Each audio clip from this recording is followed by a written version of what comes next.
നമ്മുടെ ആട് സിനിമ ഇന്നലെ പോയി കാണുവാനായിട്ടൊരു സാഹചര്യം ഉണ്ടായി.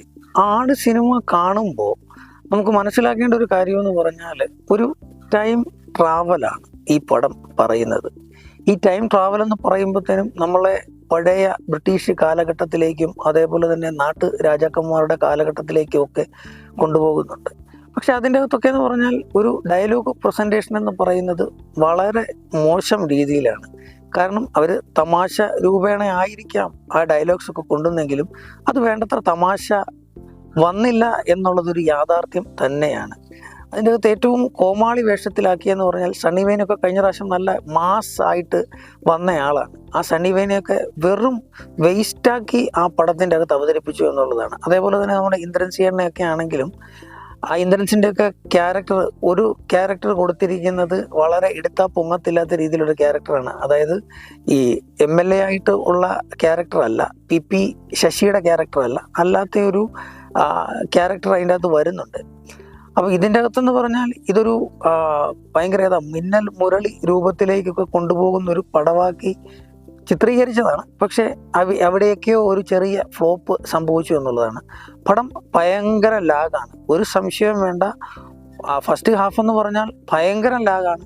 സെക്കൻഡ് ഹാഫിലാണ് പിന്നെ എന്തെങ്കിലും ഉണ്ടത്. അതായത് ഒരു തവണ കണ്ടിരിക്കാൻ പറ്റുന്ന ഒരു പടം മാത്രമാണ്.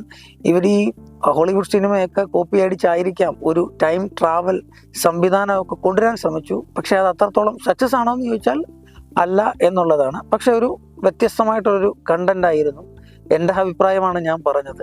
കാരണം ആട് 3 കണ്ടതിന് ശേഷം കോമഡികൾ ഉണ്ടോ എന്ന് ചോദിച്ചാൽ കോമഡി ഉണ്ട്. പക്ഷേ പല കോമഡികളും നമുക്ക് അതൊരു കോമഡിയായിട്ട് ഫീൽ ചെയ്യുന്നില്ല എന്നുള്ളതാണ്.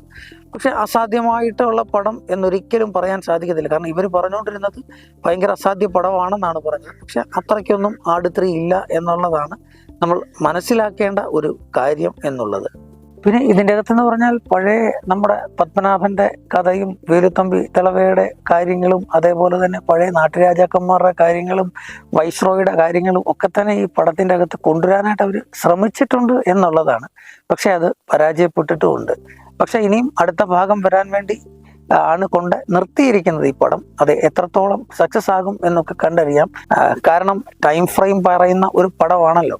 അപ്പോൾ ആ രീതിക്ക് നമുക്കതിനെ ഉൾക്കൊള്ളാൻ പറ്റുന്ന ആളുകൾക്ക് ഉൾക്കൊള്ളാൻ പറ്റും. പക്ഷെ എൻ്റെ പേഴ്സണൽ അഭിപ്രായത്തിൽ എനിക്ക് ആ പടം അത്ര ഒരു വമ്പൻ പടമായിട്ടൊന്നും തോന്നിയില്ല. ഫസ്റ്റ് ഹാഫ് ലാഗായിരുന്നു, സെക്കൻഡ് ഹാഫ് അതേപോലെ തന്നെ നമുക്ക് ശരിക്കും പറഞ്ഞാൽ ഒരു ബോറടി തോന്നും. ഒരു തവണ തിയേറ്റർ എക്സ്പീരിയൻസിൽ വാച്ച് ചെയ്യാൻ പറ്റും എന്ന് മാത്രമേ ഉള്ളൂ.